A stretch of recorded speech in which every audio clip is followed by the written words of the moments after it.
So I'll introduce you. So Professor Soumaya Guebla, she's from the Faculty of Letters and Languages at Badi Mokhtar University in Annaba, Algeria.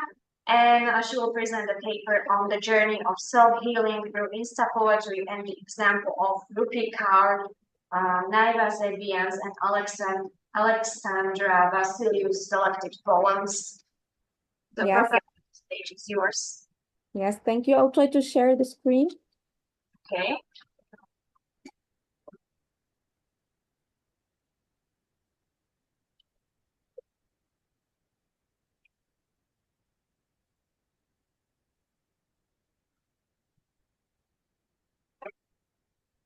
Yes, we can see it. Okay, you can see it?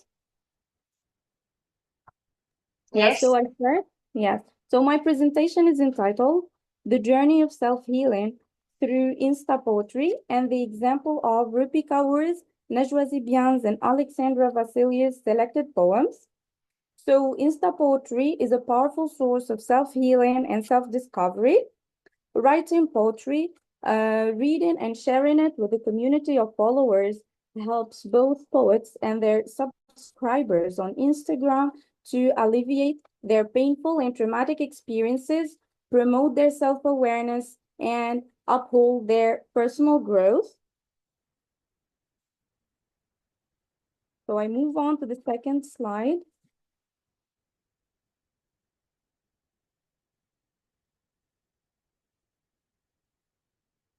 So here we have the focus of the research.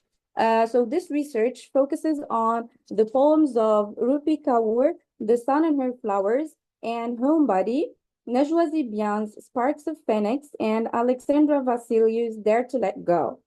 So for this purpose, the research relies on the theory of Nicolas Mazza on poetry therapy, and more specifically, his REST model. Then this research contributes to the interdisciplinary discourse that intertwines psychotherapy and literature, and it also highlights how the easy access of digital poetry significantly assists in the transformative journey of mending the shattered and wounded selfhood. Now we deal with the research questions. Actually, this research tries to answer the following questions. So first of all, how do readers relate to the chunks of poems frequently posted on Instagram? How does the act of sharing poems affect both poets and readers? And how do they interact with each other and form a sense of community together? And what is the prominence of poetry writing and how does it help Insta poets in the process of self-understanding, self-healing, and self-discovery? Concerning the importance of the research, so this research brings forth the notion of Insta poetry therapy, and it sheds light on the importance of Instagram poetry or Insta poetry, including the shattered selves of both authors or poets and their followers. And it also highlights the significance of sharing powerful and healing words of empowerment that help Instagram followers transcend their trauma and painful experiences. So the research further spotlights the relevance of forming connections of sisterhood through digital spaces, which support the growth of wounded women within a healthy community.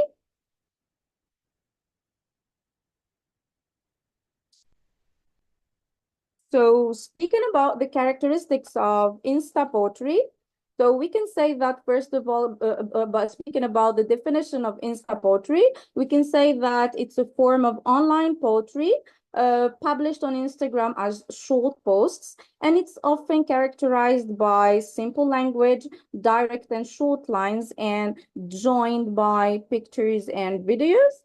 For the themes that Insta poets deal with, they usually tackle topics that revolve around themes such as self-love, self-healing, self-development, and personal growth.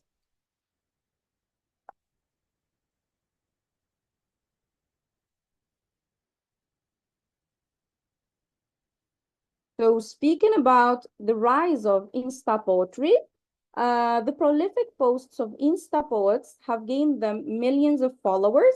So here we have, for instance, Najwa Zibian, who has 1.4 millions of followers, while Rupi Kaur has 4.4 millions of followers, and Alexandra Vassiliou has 14.2K of followers. So here the likes and the positive comments of the subscribers show the extent to which the audience is satisfied about the posts and publications of these Insta poets.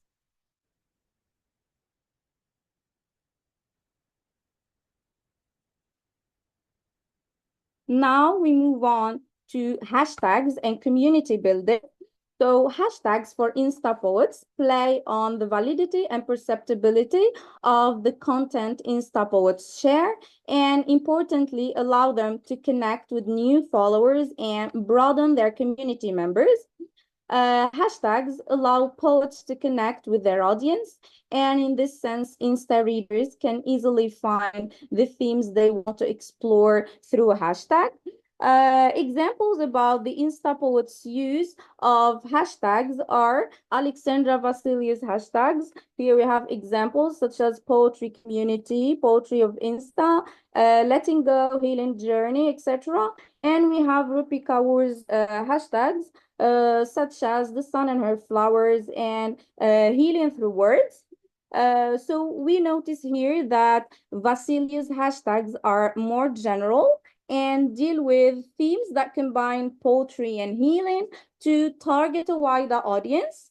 While Kaur's hashtags actually bear just the titles of her books, maybe to be easily found by her community.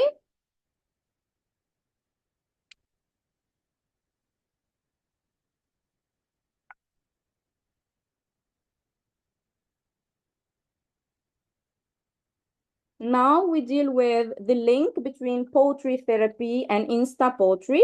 So we may ask the question, what is poetry therapy? So it's actually a subtype of bibliotherapy that offers a window towards self-awakening and self-understanding or self-awareness. It actually involves the use of poetry as a form of healing the self through expressive therapy.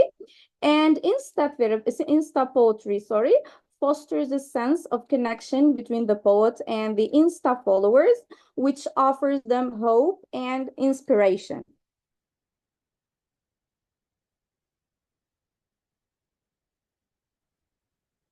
So the next point we have is Insta poets as healers.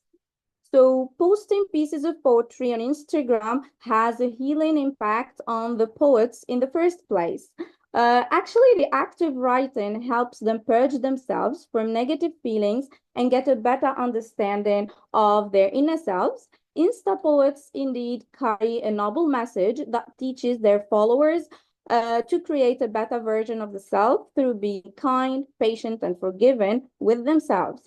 So sharing their experiences with others promotes community bonding, where common experiences of pain and rising make the author and the reader feel connected together.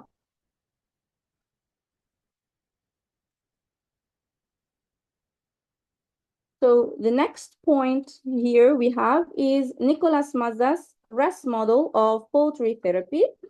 So the rest model is divided into three components. So the first one, the R here, symbolizes the receptive or the prescriptive component, which actually involves reading a pre-existent poem to an individual or to a group in clinical therapy.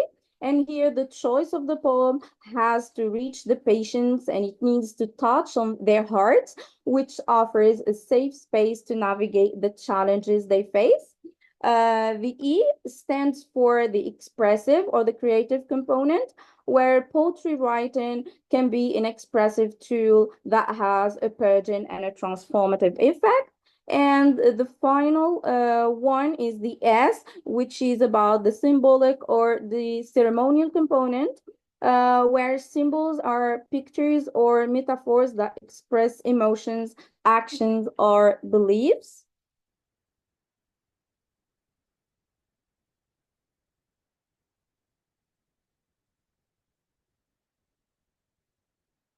So after this, we have Nicolas Mazda's rest model and Instapoetry. So Nicolas Mazda's rest model of poetry therapy, can perfectly fit with the writings of Instapoetry or Instapoets, and their community of followers. The clinical spaces here that Nicolas Mazda suggests can be replaced by virtual spaces where the Instapoets can play the role of the therapist or the healer and the poet at the same time, while the Instagram followers can be the readers or the patients. And in this sense, readers who suffer from shyness can express themselves comfortably through digital safe spaces within the comfort of their homes, breaking barriers of fear and building bridges with people of their same situations.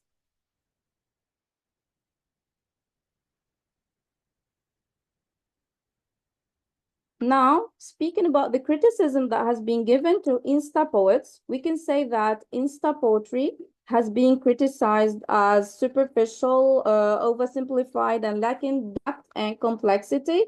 Examples include Rebecca Watts, who writes that Insta poetry is artless poetry, Hailey Forella, who notes that Insta poetry does more harm than good to the way poetry is currently perceived.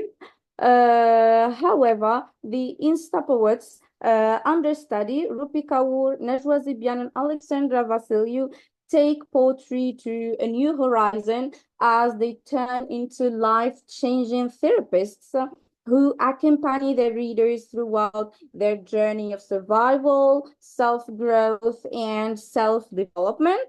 So, in this sense, Insta poetry becomes a sort of Insta therapy, contrary to the criticism that has been given to Insta poets, where poets here or Insta poets become life coaches who uphold self-affirmation.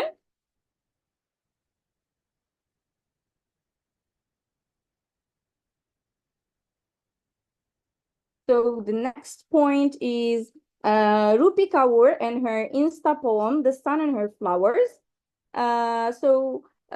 Kaur considers writing poetry and posting it on Instagram as a valuable form of therapy and as an essential source of self-understanding and self-discovery.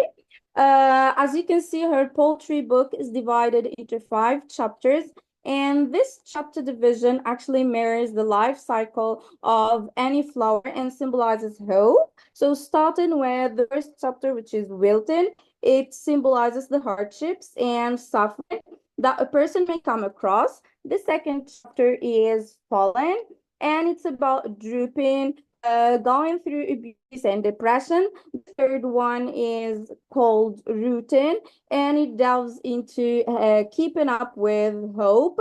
The fourth chapter is entitled Rising, and it deals with holding firm to life and rising again. And the final fifth chapter is called Blooming, and it's a reminder to the Insta followers about flourishing and about blossoming. And this stresses on the inner power of the self. So we can say that Kaur has received millions and positive comments and likes on her empowering and reassuring poetry. So I have included some examples here about the Insta Poets comments. So we have, for instance, I feel this deeply, beautifully said, you say what we feel, beautiful soul, thank you, etc.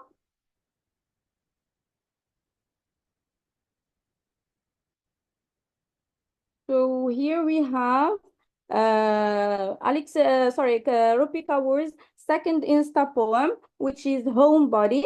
So in Homebody, Kaur admits that self-love and living in the present moment are her key to a happy life.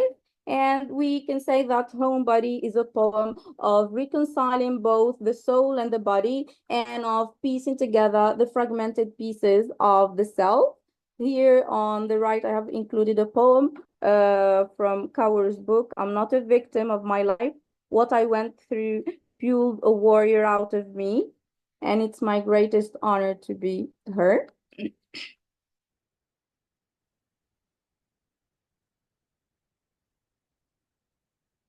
So Najwa Zebian's Sparks of Phoenix is the next book we examine.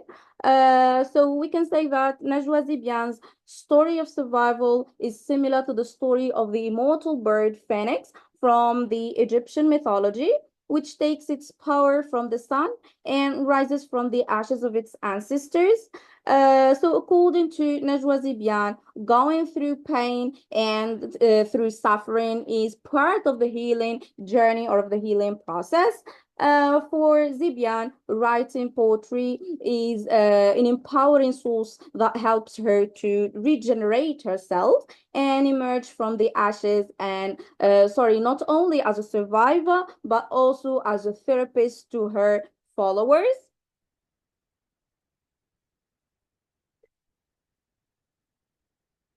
So after this, we examine Alexandra Vassiliou's poetry book, Dare to Let Go. So we can say that Dare to Let Go is the reader's empowering companion to see change, to keep blooming, to find the inner peace, and to forgive the self. So Dare to Let Go is the reader's guide toward an inward journey that encourages discovering the inner strength and daring to move on without looking back at any past wound. According to Vassiliou, to let go is a courageous act of opening up doors for new beginnings, which celebrates the inner power of the self.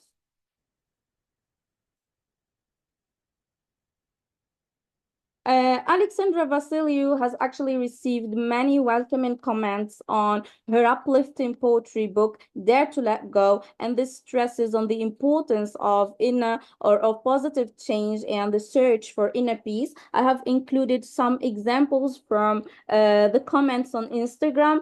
I can read some of them. For instance, we have, I'm so excited to read this. Your poetry is amazing. I got this book and it's been amazing on my healing era. Every word is priceless. Thank you, etc. The final point in my presentation is Instapoetry and graphic drawings. So we can say that Karur and Vassiliou further accompany their posts with some sketch drawings, and they both rely on images of butterflies and flowers, which are visually appealing. So drawings of butterflies symbolize rebirth, transformation, beauty, and change, and flowers symbolize love, happiness, and with their reproduction cycle, they allude to new beginnings.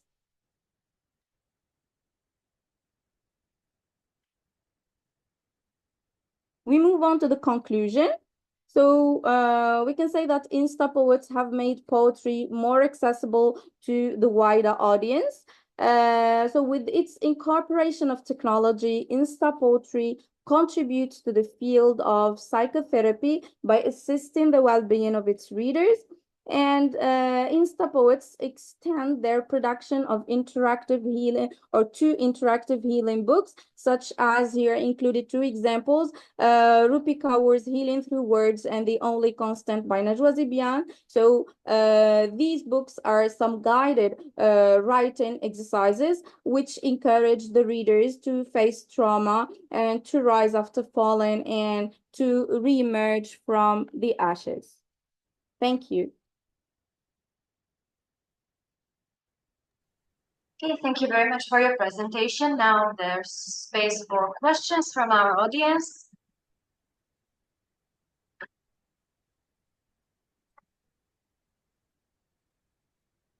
Yeah. Yeah.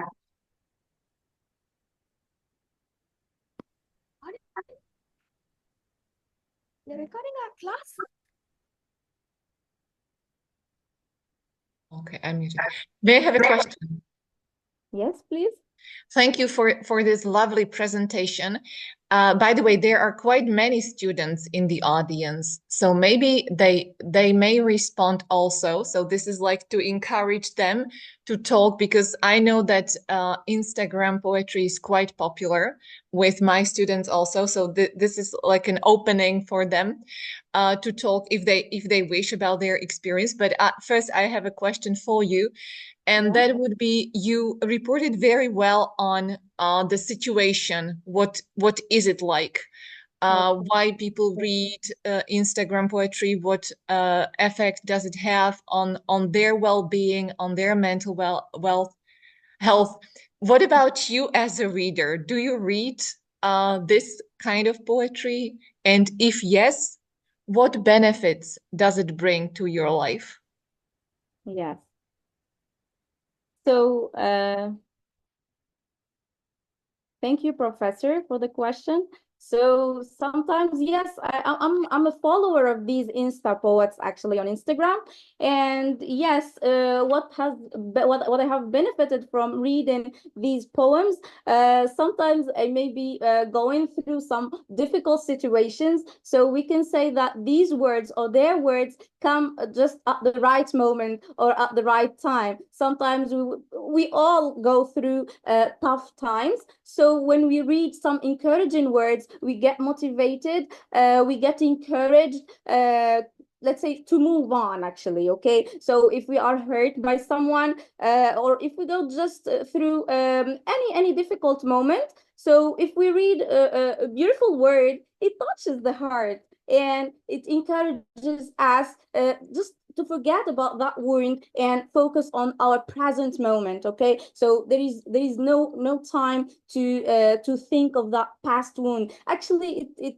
just further, let's say, worsens the situation if we keep thinking about anything that has hurt us or that has touched our hearts in a negative way. So moving on in a positive way is actually encouraging. Okay, and we are encouraged by these writers' words. Okay, especially Alexandra Vassiliou with her poetry book Dare to Let Go, and she has plenty of books on healing, and they are all poetry books. Okay, she has Healing is a Gift, I think, and it's actually amazing as well. So I hope I have answered your question, Professor. Oh, yes, thank you. There may be that effect also on being comforted by knowing that someone else shares the same emotions. Like we usually identify with something that is close to us. So when we are anxious or worried about something and we read a poem about it, we can feel that connection that someone else went through it and they succeeded, they overcame the problems. So we have that hope in us that we can do it ourselves too. Okay. So Yeah. thank you for introducing this very relevant topic to this conference. Thank you a lot.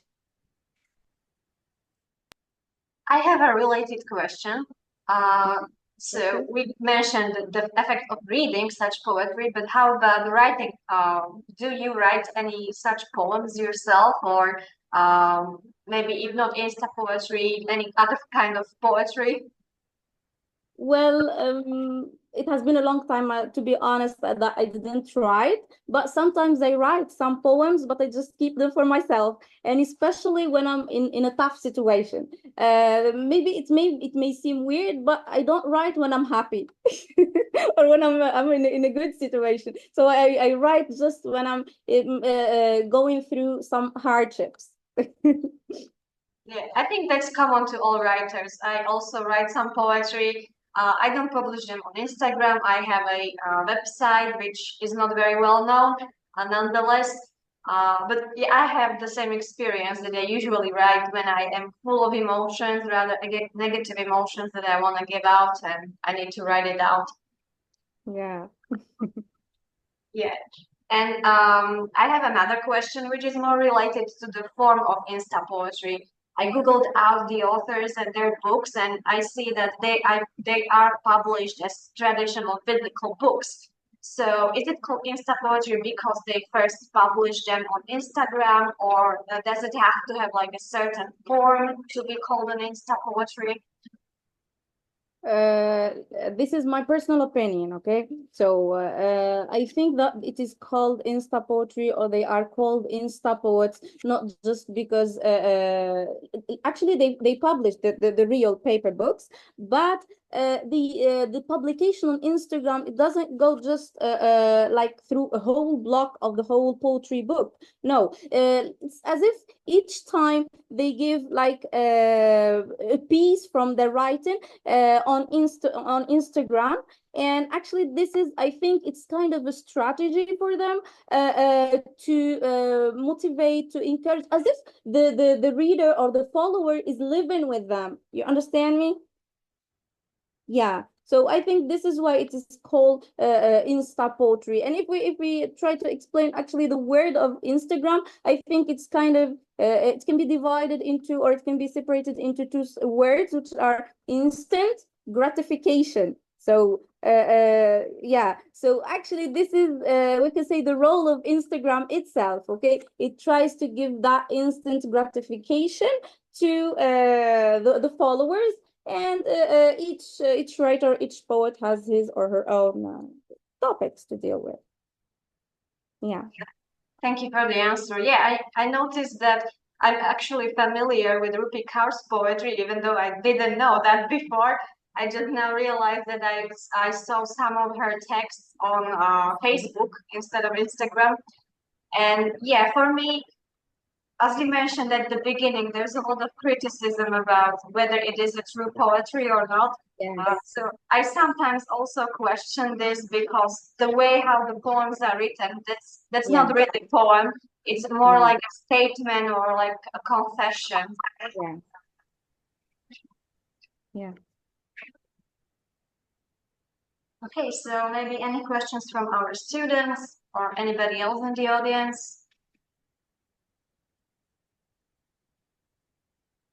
So just one comment, I have just included the idea of criticism to these Insta poets on purpose, okay, to show that despite it has been criticized as artless and so on, but we should not forget the role that they are or the contributions that they are given to us on a daily basis. Okay, so we should not underestimate the powerful role. And what's kind of a witness to this is maybe the number of followers and the number of comments in each time they publish or each time they post. So, and maybe we can say that they have, let's say, followed this style of or this formal structure. Maybe it is on purpose, actually, as I have said, to reach the wider audience. Maybe if they follow the strict, let's say, the traditional rhyming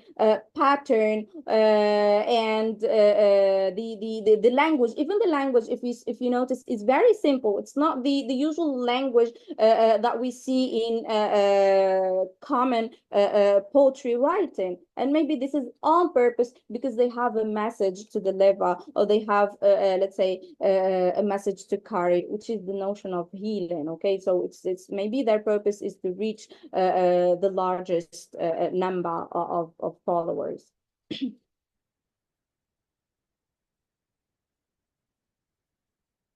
Okay, so since there are no more questions, apparently, thank you very much for the interesting presentation.